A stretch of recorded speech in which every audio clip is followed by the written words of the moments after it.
자, 여러분, 오늘이 이제 마지막 날이니까 여러분을 위해서 한번 복을 빌죠. 여러분 행복하십시오. 예, 성령 충만하십시오. 자, 여러분, 우리 3장과 4장을 한번 비교해 보면 3장은요 성전 미문이라고는 아름다운 그런 성전 그 앞에서 나면서부터 선천적인 장애였던 자가 병이 낫는, 찬송이 넘치고 기쁨과 간증이 넘치는 그런 아름다운 따뜻한 어떤 봄날의 그 왈츠를 본다면, 사장은 어때요? 약간 장조의 또는 단조의 어떤 음조를 가진, 그래서 이 복음을 전했던 사도들이 사내들인 공회에 잡혀가요. 부금되고 체포되고 또 그들과 함께 강요와 협박과 위협을 당하는 이 다소 좀 어두운 그림이 사장의 내용이죠. 그럼에도 불구하고 우리가 가지는 형통의 개념이 무엇인지, 근데 그럼에도 불구하고 예수 그리스도가 모퉁이 돌이 되고 또한 유일한 구원의 이름이라는 사실이 더 선명하게 드러나는, 그러니까 이 밤하늘에, 까만 밤하늘에 별빛이 더 수놓아서 더 반짝이는 것처럼, 더 강렬한 그 오로라 빛이 비춰지는 것처럼 이 사장은 그런 내용으로 우리들에게 다가와요. 자, 여러분, 오늘 우리가 보았던 것처럼 베드로는 성령께 붙잡히죠. 그래서 하나님과 복음의 이야기를 담대하게 말합니다. 자, 이 권력자들 앞에서 떨지 않고 예전처럼 도망가지 않고 부인하지 않고 이렇게 담대하게 말할 수 있었던 이유가, 성경에는 뭐라고 말하죠? 성령께 사로잡혔더라. 그리고 예전에 들었던 이 말씀이 기억나더라. 자, 공의회 회원들이요, 그 베드로의 담대한 모습, 당당한 모습에 깜짝 놀라요. 이 성경은 그런데 이 재밌는, 어쩌면 조금 이렇게 아이러니한 이 모습들을 보면 자세하게 설명을 해요. 자, 여러분 성경을 볼까요?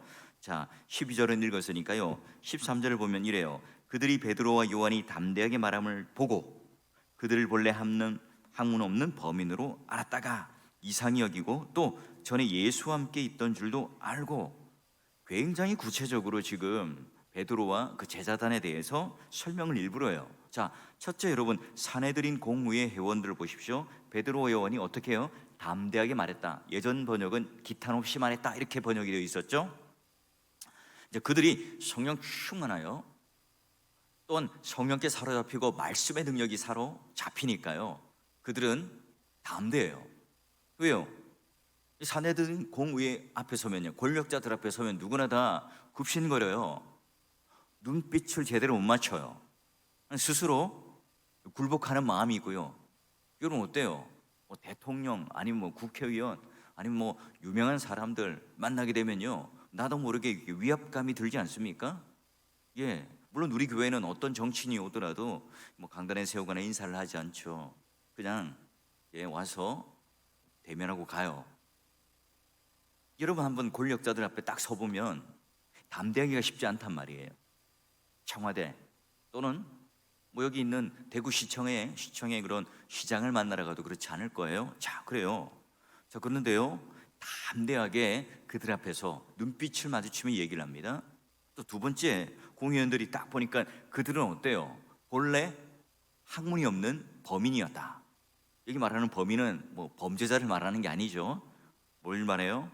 그들 고등교 그 교육기관이었던 랍비 교육을 받지 않았던, 정식으로 그들은 초등학교, 중학교, 고등학교, 대학교, 대학원 박사학위를 따지 않은 그 일반적인 어떤, 그들이 생각하는 너무나 평범한 그런 미천한 사람들이었는데, 그 일천한 지식 아무것도 모르는 그런 무학자들이 어떻게 지금 이렇게 너무나 능력 있게 말을 해요. 그리고 구약 성경을 막 자유자재로 인용을 해요. 게다가 하나님 나라가 무엇인지, 복음이 무엇인지 설명할 뿐만 아니라 그 많은 그런 외국인들이 함께 모였는데 서로가 통역관 없이 함께 하나님 나라의 일을, 복음의 일을 말을 해요. 이 자기 스승으로부터 배웠던 정확한 지식, 그리고 구약 성경에 대한 이 해박한 인용과 함께 이 지식, 예전에 성전이나 또는 들에나 길에서 예수와 만났을 때 바리새인 서기관들이 코가 납작해질 정도로 이 권위에 압도된 것처럼, 이 베드로가 지금 사내들인 공의원 앞에서 밀리지 않고 그들에게 지금 말씀으로 예전에 그 예수의 스승과 함께 압도해 버려요. 깜짝 놀라죠. 사실은 이제 뒤에 베드로 전후서를 쓰는 주인공이 베드로가 되긴 합니다. 약한 자를 들어 강한 자를 부끄럽게 만들어요. 게다가 미련한 자를 들어서 바로 지혜로운 자를 부끄럽게 만드는 하나님의 역사처럼 마치 역설의 어떤 진리를 우리에게 보여주죠. 자, 그리고 사내들인 공의원들은요, 또 세 번째로 어떤 것 때문에 깜짝 놀라나요? 그 전에 예수와 함께 있었던 줄을 알고, 여러분 베드로와 요한은요 바로 라피 학교에 다니진 않았어요. 정식 교육을 받지 않았죠. 그러나 예수라고 하는 라피, 메시아, 참된 스승 밑에서 3년간 동고동락하는 이 제자의 훈련을 받았죠. 말하자면 오늘날 이 장인과 이 장인이 이 1대1로 도수 교육을 받듯이 그들은 그 교육을 받았던 거예요. 통찰한 지혜, 또한 놀라운 지식, 또 누구도 당해낼 수 없는 지혜와 또 수사적인 언변을 가졌던 예수라는 그 스승 밑에서 그들과 함께 다니면서 유감없이 이제 그 예수께 배웠던 그런 놀라운 은혜와 능력이 이제 가감없이 드러나고 있는구나, 그들도 깨닫게 되는 거예요. 자, 사내들인 공의위원들은요 그런 베드로와 요한이 압도적인 말씀을 증거하는 설교자로 서 있어요. 게다가 더 중요한 건 뭐냐면 선천적인 장애인, 그들도 너무나 잘 알아요. 매일 성전을 왔다 갔다 하면서 성전 미문 앞에서 구걸하던 그 장애인이 누구인지를 누구보다도 잘 알기 때문에, 근데 그가 지금 일어서서 걸어서 서서 그들 앞에 지금 증인으로 서 있어요. 베드로와 요한 체포를 했죠. 또 그들을 가두었어요. 그러나 그들이 지금 말하고 있는 강력한 하나님의 복음과 설교, 게다가 지금 딱 증인으로 서 있는 나면서부터 선천적인 장애였던 그 자가 병이 났고요. 그가 가만히 있나요? 뛰면서 걷고 찬미하고, 그리고 내가 어떻게 나음 받았는지 온 사람들에게 간증을 하고 다녀요. 막을 수가 없죠. 우리는 어떻습니까? 우리는 교회를 오랫동안 다니고 있지만 예수 그리스도라고 하는 것이 오늘 우리 지식 안에만 머물고 있지는 않습니까?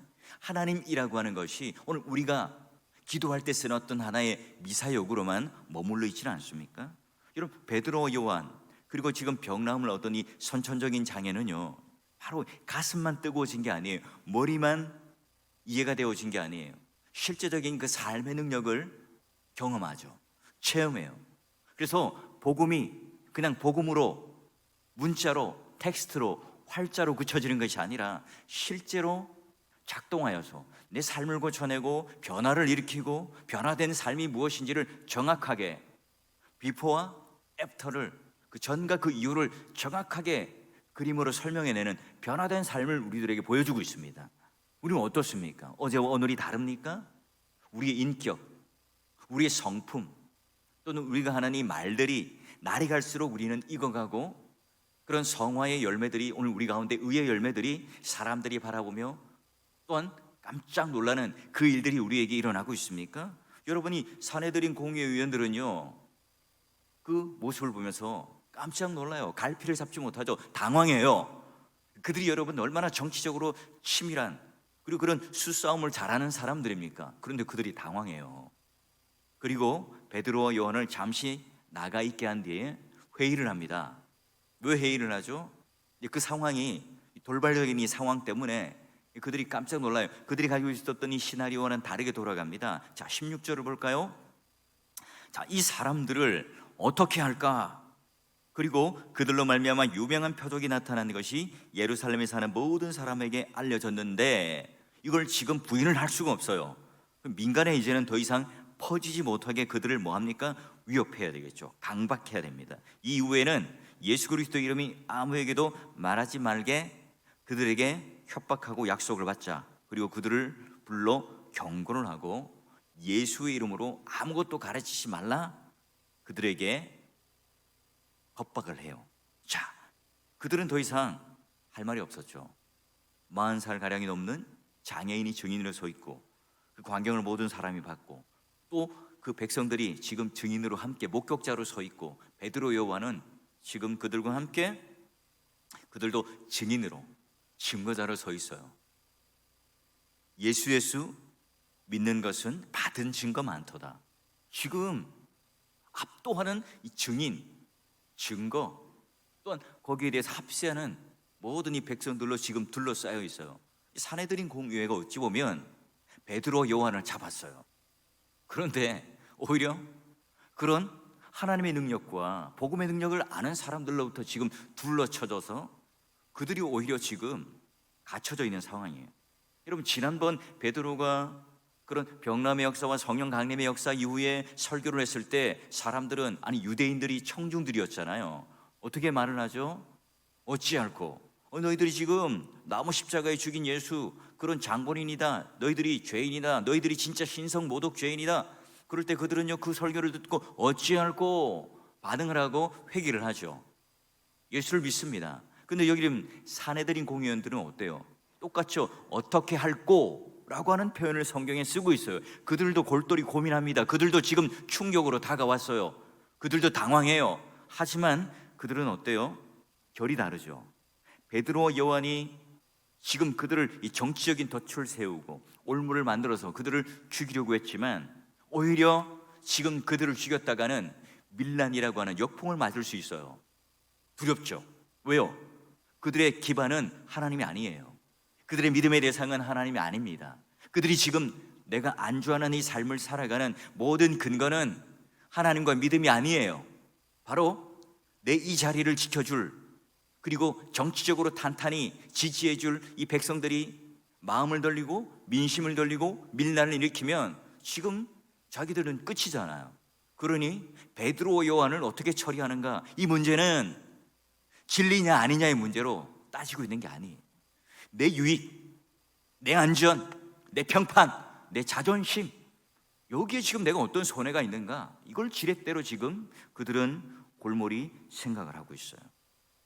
공의원들은요 백성들 분위기 때문에 당장 이 체포해서 구금해서 그들이 이제 진리가 더 이상 퍼져나가지 못하도록, 들풀처럼 퍼져나가지 못하도록 막지만 결국 그들을 완전히 죽이지 못해요. 위협하고 경고하고 협박하고 돌려보내죠. 자, 공의원들은요 더 이상 베드로에게, 자 너희들 예수 그리스도 이름으로 더 이상 복음, 하나님 나라를 설교하지 마라 협박을 해요. 근데 어때요? 손바닥으로 마치 하늘을 가리는 행동 아닙니까? 베드로는 어떻게 해요? 네 알겠습니다, 고분고분한 온순한 양처럼 예스 하고 그렇게 하도록 하죠. 순복합니까? 그렇지 않죠. 자신들의 입장을 어떻게 선언하는지 볼까요? 19절 볼까요? 베드로 요한이 이렇게 대답합니다. 하나님 앞에서 너희의 말을 듣는 것이 하나님의 말씀을 듣는 것보다 옳은가 판단하라. 와, 우리는 보고 들은 것을 말하지 아니할 수 없다. 무슨 말이에요? 베드로 요한은 지금 공의 탄압에 굴복할 수 없다는 것을 정확하게 말하죠. 사람의 말보다 뭐예요? 나는 하나님 말씀에 더 비중을 두겠다는 거예요. 여러분 출애굽기 이럴 때 기억나세요? 예, 두 여인이 있죠. 산파, 바로의 말과 하나님의 말 중에 더 두려워한 게 뭐죠? 하나님 말씀을 더 두려워했더니, 경외하였더니. 기억나세요? 그래서 여러분 출애굽기가 역사가 문이 열리고 바로 모세가 태어나요. 마찬가지예요. 지금 베드로 요한도 산헤드린 공의원들이 협박하고 겁박해요. 사람의 말이죠. 무섭죠. 무서워요. 예, 여러분 조금 말에도 우리는 상처받아요. 게다가 힘있고 권력 있는 사람이요 협박하면요 무서워요. 눌리죠. 압박당합니다. 그럼에도 불구하고 뭐라고 말합니까? 나는 하나님 말씀이 옳은가 사람이 말 옳은가 판단해보라. 그리고 나는 우리가 보고 들은 것은 말하지 않을 수 없다, 이렇게 담대히 말해요. 여러분 얼마나 분명하고 확실한 증거입니까? 지금 자기는 증인으로서, 목격자로서 입을 다물고 있을 수가 없다는 거죠. 여러분 고대 이 시대 때 증인이라는 말은요 순교자라는 말과 교호적으로 쓰여요. 그들은 예수의 제자다, 예수의 일행이라는 소리를 들을 때 아니야 손사래를 치고 부인하고 또한 도망을 갔던 사람들 아닙니까? 이 정치적인 권력과 세력들 앞에서 또한 이 제자들의 무슨 신의, 의리 이런 것 아랑곳하지 않고 하나님, 예수님, 내가 그런 하나님 나라가 되면 그런 좌의정, 우의정, 국무총리, 국방부 장관이 될 수 있도록 해주세요. 그런 권력을 다툼하던 사람들 아닙니까? 근데 여러분, 오직 하나님 나라와 예수 그리스도를 증인하는 증인으로, 자기들을 헌신하는 증인으로, 순교자로 그들의 삶이 완전히 변합니다. 자신들의 피 흘림, 또는 자신들을 위해서 죄를 사여 주시고 자신들을 위해서 십자가에 돌아가신 예수 그리스도의 사랑, 그걸 이제 깨달은 제자들은요, 매정하게 배반하고 들렸던 그 제자들, 그러나 예수님은 한마디도 하지 않고 그들 가운데 찾아가서 그 추운 바닷가에서 음식을 제공하고 따뜻하게 그들을 안아주면서 그들을 다시 양을 먹여라, 사역자로 사명자로 다시 불러주신 그 제자들, 부활하신 예수 그리스도로부터 받은 성령의 능력과 그 은혜와 말씀의 능력이 그들을 사로잡자 그들은 예전에 이 겁쟁이의 모습이 아닙니다. 배반자, 도망다니는 자들이 아니에요. 그냥 혈기왕성하여서 내 감정에 치우쳐서 설레발을 치고 막말을 하고 내 그 자리를 탐하는 그런 제자들이 아닌 거죠. 마치 이 고무풍선에 바람이 들어오듯이 내 인격, 내 삶, 내 존재, 내 모든 상황과 환경 속에 예수 그리스도의 영이, 성령의 능력이, 바로 말씀의 능력이 들어와요. 그러니 이제부터 내 욕심, 내 이기심, 내 중심이 나를 지배하다가 이제는 뭐가 나를 지배해요? 하나님의 말씀이 나를 지배하죠. 성령께서 나를 지배합니다. 그러니 여러분 담대할 수 있죠. 그러니 그들은 내가 본 것을 말하지 아니할 수 없다라고 말하는 그 사명을 가지고 증인의 삶을 살게 됩니다. 믿음의 동역자 여러분, 우리가 가지고 있는 소망, 우리가 보고 들은 또는 우리가 확신하고 있는 그 말씀의 진리와 복음의 능력이 과연 무엇인가요? 우리 또한 여러분, 그런 것을 봤다면 절망하고 있는 세상, 소망이 없는 세상이나요? 우리가 보고 들은 것을 말하지 않을 수 없다라고 하는 것을 우리가 같이 증거하지 않을 때 직무유기가 될 수 있겠죠. 여러분, 하나님의 아들로 이 땅에 오셔서 그 겪으시고 또한 그들이 우리 가운데 이 제자들이 보여주고 있는 이 증인의 삶을 통해서 보여주는 이 삶을 통해서 또한 우리는 어때요? 우리도 이런 담대한 증인과 또 증언자의 삶에 대한 도전을 받게 되죠. 자, 여러분, 그리고 21절을 보시게 되면 드디어 관리와 백성들이 이제 첫 철방법을 찾지 못하고 위협하고 놓아져요. 자, 그러고 나니까 이제 가면 우리 베드로 요한도 십자가 처형을 당하든지 교수형에 처하든지 죽겠구나.